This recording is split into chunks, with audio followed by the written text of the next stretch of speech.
আল্লাহ তাআলা যার রিজিক দিছে এর বেশি কি আমরা কেউ খাইতে পারবো? এর কেউ কমাই দিতে পারবে? কথা মনোযোগ দিয়ে শোনো কেমন, এটা তোমার কাজে আসবে। ওয়াল্লাহি তুমি এই লজিকটাকে একটু অনুভব করো প্লিজ। আমি যেদিন এই লজিক অনুভব করছি না, আমি বলবো না যে আমি অনেক ভালো হয়ে গেছি, তবে অনেক কিছু সিদ্ধান্ত নিতে সহজ হয়েছে। অনেক কিছু সিদ্ধান্ত নিতে। আচ্ছা বলো তো, যা আল্লাহ তোমার জন্য নির্ধারণ করেছে তাকে কেউ নিতে পারবে? আর যা আল্লাহ তোমার জন্য নির্ধারণ করে নাই তুমি কি এর বেশি নিতে পারবা? তাই তুমি যদি একটা মেয়ের সাথে অবৈধ সম্পর্ক করে প্রেম করো, জানা করো, তোমার আল্লাহর রিজিকে যতটুকু তৃপ্তি লিখেছিল, তোমার রিজিকে শারীরিক সুখ যতটুকু আল্লাহ লিখে রেখেছিল, তোমার রিজিক আল্লাহ যতটুকু যৌবন লিখেছে, ওইটা ওখান থেকে কমে যাবে।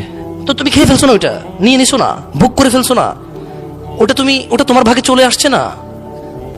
তখন তুমি বিয়ের আগে যতটুকু অংশ তোমার রিজিকে নষ্ট করে দিয়েছো যৌবন, ওই বিয়েতে আর তোমার বাকিটুকুই থাকবে। আর যদি তুমি এখন তোমার যৌবনটাকে হেফাজত করো, কার জন্যে? আল্লাহ তোমাকে যেদিন কোনো ছায়া থাকবে না আল্লাহর আরশের ছায়া ছাড়া, যেদিন মানুষ ঘামে ডুবে থাকবে হাঁটু কোমর গলা পর্যন্ত, ওই দিন আল্লাহ তোমাকে আরশের ছায়ার নিচে আশ্রয় দেবে। এবং মজার একটা কথা বলি, এই যে তুমি বিয়ের পূর্বে কোনো মহিলার সাথে তোমার যৌবন উপভোগ করনি, তুমি যখন বিয়ে করবা তখন ওই যে তোমার যতটুকু রিজিক কতটুকু বরাদ্দ রয়ে গেছে, সুবহানাল্লাহ, তুমি পুরাটুকুই পাবা তোমার ওয়াইফের সাথে। এবারে আসো, তুমি বলতে পারো যে ভাই বিয়ে করলে বউয়ের সাথে কেন যৌবন পাবো না? ওই যে তুমি সিগারেট খেয়ে আসছো, তোমার বউ তোমারে বলছে যে সিগারেট খায়েন না, বিয়ের 1-2 মাস তোমারে বলছে, তুমি শুনছো। 1-2 মাস শুনছো, একটা মহিলার আর কদিন শোনা যায় তুমি মনে করো? 1-2 মাস তো ডার্লিং, জানু, মানু, শানু, হ্যাঁ, টিয়া পাখি, ঘুঘু, ময়না। তো 2 মাস পরে তুমি বললে যে এই শোনো, তুমি না একটা কথা বারবার বলো। আমি বললাম তো ছেড়ে দেবো। মহিলা রাগ হয়ে কাইত হয়ে গেছে। এখন তুমি বললো যে কি ব্যাপার, বুঝলাম না, রাগ হয়ে গেল। ধুর, আমিও রাগ করছি। মহিলা চিন্তা করতেছে, মনে মনে চিন্তা করতেছে, তুমি তো আর অন্তর্জামী না, এটা সে ভুলে যাবে। তুমি কি তার মনের কথা জানো? সে চিন্তা করবে আমার মানাইলে আমি মাইনে যাবো, কিন্তু তুমি তো তার মনের কথা জানো না। তুমি চিন্তা করলে মধুর, এ তো রাগ করে ফেলছে, ধর তুমি শুয়ে গেলা। এখন মহিলা চিন্তা করবে, কিরে আমি ভাবলাম আমার মানাইবে, কাছে ডাকবে, এ তো ডাকলো না। তুমি যে আল্লাহ না, এটা তো মহিলা জানে না যে আমি অন্তর্ভাব জানি না। এখন সে তোমার উপরে এবার ডাবল রাগ করলো। এক, তুমি তারা বললা বেশি বোঝো, এজন্য আবার তুমি তারা মানাইতেছো না, আবার রাগ করলো। সকালবেলা তুমি উঠে দেখলা যে ঠিক হয়ে যাবে, তুমি দেখলা যে না, মহিলার এখনো মুখ কালো হয়ে আছে। তুমি ডিউটিতে চলে গেলে বা কাজে চলে গেলে, যে তোমার রিজিক নাই, দেখছো বউর সাথে একসাথে ছেলে থাকতে পারো নাই, বুঝে আসছে না, আসে নাই। এরপর তুমি ঘরে এসে বললা যে কি ব্যাপার, তোমার মন তো খারাপ কেন? 1 কথা 2 কথা লাগছে ঝগড়া। মহিলা বললো বাপের বাড়ি যাবো। তুই জাগা, আমার কি আসে যায়? মহিলা বাপের বাড়ি চলে যাবে, ভাইয়ের ফোন দিচ্ছে, ভাইয়া তো ওর নেতা, ওর ভাই তো নেতা, ওর ভাই পয়সাওয়ালা ব্যবসায়ী, ওর ভাই অনেক হেডামওয়ালা মানুষ। কি তোর এরকম বলছে, চলে আয়, লাগবে না এরকম জামারি ঘর করা। তো কিভাবে? আচ্ছা আমরা আসতেছি। এখন তুমি বুঝে উঠতেছো না যে কি হইতেছে। এটা 2-4 কথার মধ্যে সে রাগ করলো, আমি তো বুঝলাম না। পরে তুমি চিন্তা করলা যে ধর, এত রাগ, কথায় কথা রাগ, কতক্ষণ মানাবো? তুমিও বাইকে বসলো, যা যা যা।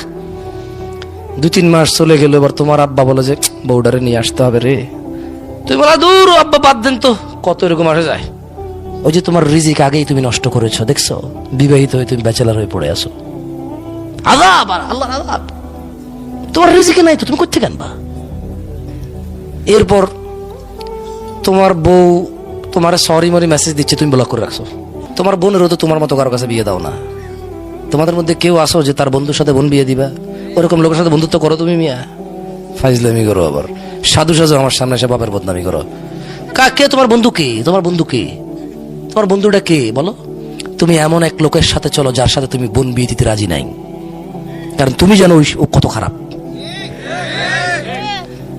তো তুমি তো তোমার কাছে, তুমি তার কাছে তো তুমি এরকম খারাপ, সেও তো বিয়ে দিবে না। আর যাই হোক, টপিক থেকে বাইরে না যাই, জেনা নিয়ে কথা বলতেছি। কি নিয়ে? জেনা নিয়ে কথা বলতেছি। তো এখন 2 মাস পর ব্লক টক করে দিছো। এরপরে তোমার বউ মার মোবাইল থেকে মেসেজ দিছে, আচ্ছা আমি দুঃখিত বললাম, তো ঠিক আছে তুমি যা বলবা তা করবে, এরপর আর তোমার বলবো না, সিগারেট টিগারেট খাইও না, হ্যান ত্যান বকে বলে দিছে। আবেগী একবারে বিশাল লম্বা এক চিঠি পাঠা দিছে। একটু একটু তোমার মন ভাঙলো, তুমি নিয়ে আসছো। এরপর তোমরা আছো সুখে শান্তিতে। আবার হঠাৎ তোমার রাত্রে লেট করে ঘরে ফিরা, অথবা তোমার মোবাইলের মধ্যে মেসেঞ্জারে কারো মেসেজ দেখে বউ খেপে গেল, চেতে গেল, বা তুমি বউকে ফোন দিয়ে দেখলে যে বিজি, বললে যে তোমার মোবাইল বিজি কেন? বলে যে ও না আম্মার সাথে কথা বলতেছি। আরেকদিন তুমি বললে তোমার মোবাইল বিজি কেন? বলে যে না আম্মার সাথে কথা বলতেছিলাম, আপা ফোন দিছিল। তুমি একদিন বললো যে আচ্ছা আজকে আগে ওর আম্মারে ফোন দিব, আগে পরে ওর আপারে ফোন দিব, পরে ওর খালুরে খালারে সবাই ফোন দিব, তারপরে ফোন দিব, দেখি আজকে কার লোক কথা কয়। তুমি সবাই ফোন দিয়ে বললো যে হ্যাঁ তোমার মোবাইল ব্যস্ত পেলাম কেন? বললো যে তোমার ও আম্মুর সাথে একটু কথা বলছিলাম। বলে তোমার আম্মুর সাথে এখন আমি একটু কথা শেষ করছি। এখন তোমরা বউ বলো যে ছি তুমি আমাকে সন্দেহ করো। তুমি আশ্চর্য সন্দেহ কেস, এটা তো বাস্তবতার সন্দেহ। তো আমি যদি অনুমান করতাম তাহলে না সন্দেহ, তুমি তো মিশে কথা কইছো, সন্দেহের কেউ, সে তো কনফার্ম। কার সাথে কথা বলছো বলো? এরপর বলছে যে না বুঝছো তুমি তো রাগ করবা জেনে আমি বলি নাই, ওই ওই যে মানে আমার ফুফাতো ভাই, তুমি এবার কি মনে করো এই জন্য আমি তোমার বলি নাই, ভুল বুঝো কিনা? আচ্ছা আমি তোমার সাথে কথা বলা দেবো একদিন ভাইয়ের সাথে। তুমি বললো বাহুরি ওর ফুফাতো ভাই, ওর ফুফি হলো একটা, ফুফির মেয়ে হলো 60টা, এ কোন ফুফাতো ভাই? ওর তো কোনো জারস ফুফাতো ভাই আছে বলে আমি জানি না। তুই ফুফাতো ভাই করতে গা? তুমি বিয়ের পর দাওয়াত খাইছো না, ফুফির বাড়িতে দাওয়াতে গেছো, খালা শ্বশুরের বাড়িতে দাওয়াতে গেছো, শাশুড়ি না সরি। তো তুমি চিন্তা করলে কি রে ওর ফুফির তো যার সন্তান আছে বলেও জানি না, যে ছেলে আছে বলে, 4টা মেয়ে আছে এটা জানি, কোন ফুফাতো সাথে পরিচয় করাবে? তুমি গেলে খেপা দেখছো, আবার তোমার বউয়ের সাথে তোমার শুইতে এখন ঘৃণা লাগে। অথবা তোমার মোবাইলে মহিলা বলছে যে আই লাভ ইউ জানু, কবে বউকে তালাক দিয়ে আমাকে আপন করে নিবা। বউয়ে মেসেজ দেখা বউয়ের ঘৃণা লাগে তোমার সাথে শুইতে, তোমার সাথে থাকতে। এমন অবস্থায় তুমি তোমার রিজিক থেকে বঞ্চিত কিনা? ছোট ভাই আমার, নির্জনে যৌবন নষ্ট করিও না। You understand what I am saying? তুমি বুঝছো আমি কি বলছি? একাকিত্বে নির্জনে নিজের যৌবন রিজিক, এটা কেমন আমি তোমারে বলি। ওয়াল্লাহি তোমাদের কি হয়েছে ছোট ভাই আমার, তোমরা কেন জিনিসটাকে সহজে নাও না?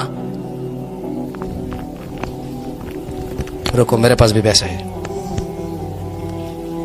হাসি একটু মন, একটু দেখো, হাসলে তোমার ইচ্ছা। দেখো